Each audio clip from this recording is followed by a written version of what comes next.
एक बार एक सड़क में राजा आया और राजा अपनी प्रजा को देखना चाहता था कि वो किस प्रकार से सारे कार्यों को करता है। तो वो आया, उसने क्या किया, अपने सैनिकों के साथ मिलकर उसने एक बहुत बड़ा पत्थर उठाया और बिल्कुल सड़क के बीचों बीच रख दिया।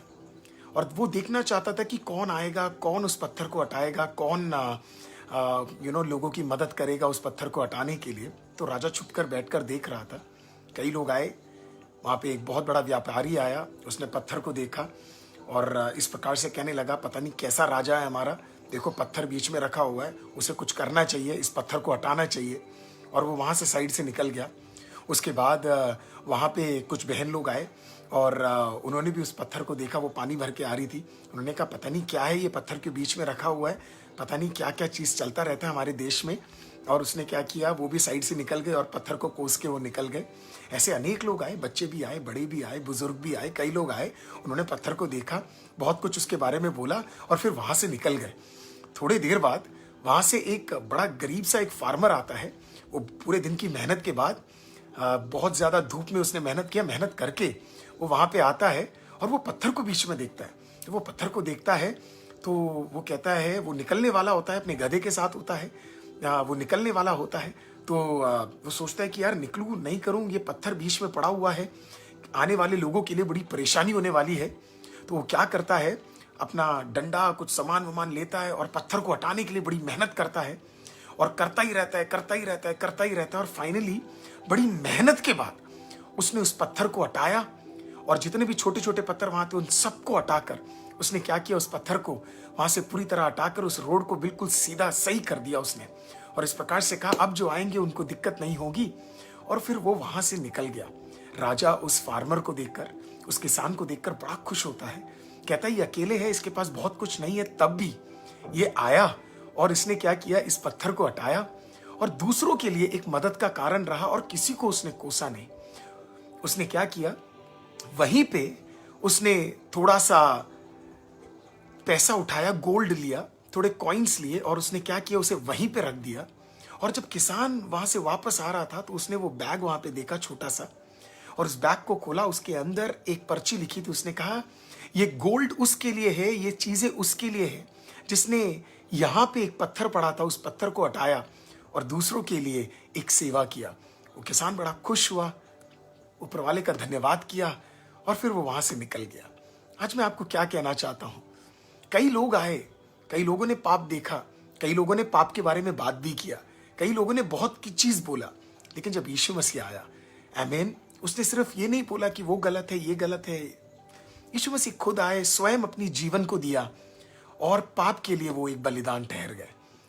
मैं आज आपको दो संक्षेप में चीजें बताना चाहता हूं। पहला, यीशु किसी को कोसने नहीं आया, वो खुद एक बलिदान बन गया और उसने क्या किया, आमीन, अपना जीवन दे दिया ताकि दूसरों के लिए वो एक आशीष का कारण बन सके। जो यीशु को मानता है वो एक उद्धार को प्राप्त कर सके। दूसरा, हम में से कई लोग जब भी एक परेशानी को देखते हैं, एक ऑब्स्टिकल को देखते हैं, तो हम दूसरों के ऊपर बोल देते हैं कि ये आपकी गलती है, ये आपकी गलती है, दिस इज योर मिस्टेक, है ना, इसकी वजह से ये हो रहा है, उसकी गलती है, आमीन। और फिर वो हम वहां से निकल जाते हैं।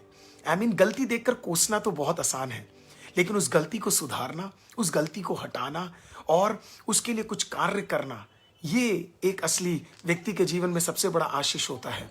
आज मैं भी यही चाहता हूं कि हम भी जब अपने जीवन में कुछ तूफान को देखें, कुछ परेशानी को देखें, कठिनाई को देखें, तो तुरंत किसी के ऊपर कोसे ना, लेकिन क्या कर सकते पता है आपको, हम भी जाए और उसको हटाए और किसी के लिए एक आशीष का कारण बने। दाऊद को देखिए, जब उसके सामने गोलियात खड़ा था तो उसने ये नहीं सोचा ये एक परेशानी है, उसने कहा कि एक अपॉर्चुनिटी है।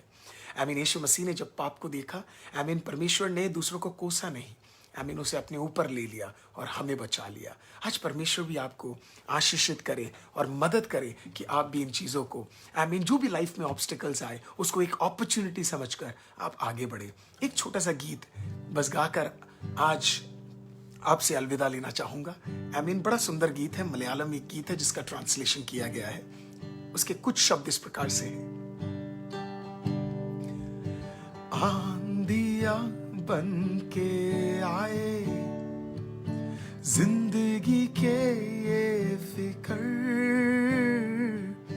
आंधिया बन के आए जिंदगी के ये फिकर, कौन है तेरा केवन हारा, है भरोसा तेरा किधर, कौन है तेरा केवन हारा, है भरोसा तेरा किधर।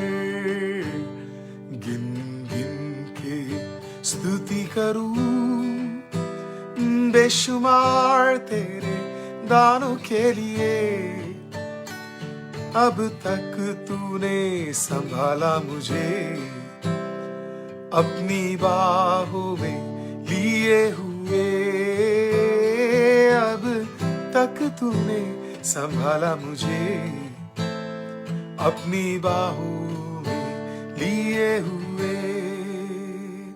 प्रभु आप सबको आशीषित करे। इस वचन को किसी न किसी के साथ जरूर बांटिएगा। आमीन। एनकरेज कीजिएगा। लाइफ के हर ऑब्स्टिकल को अपॉर्चुनिटी समझिएगा। आमीन। जो भी आंधी आया है वो हटाएगा, वो मदद करेगा, जैसे उसने किया हम भी करेंगे। प्रभु आप सबको आशीषित करे। शालोम। इस वीडियो को जरूर किसी ग्रुप में कहीं ना कहीं शेयर कीजिए। God bless you. शालोम। आमीन।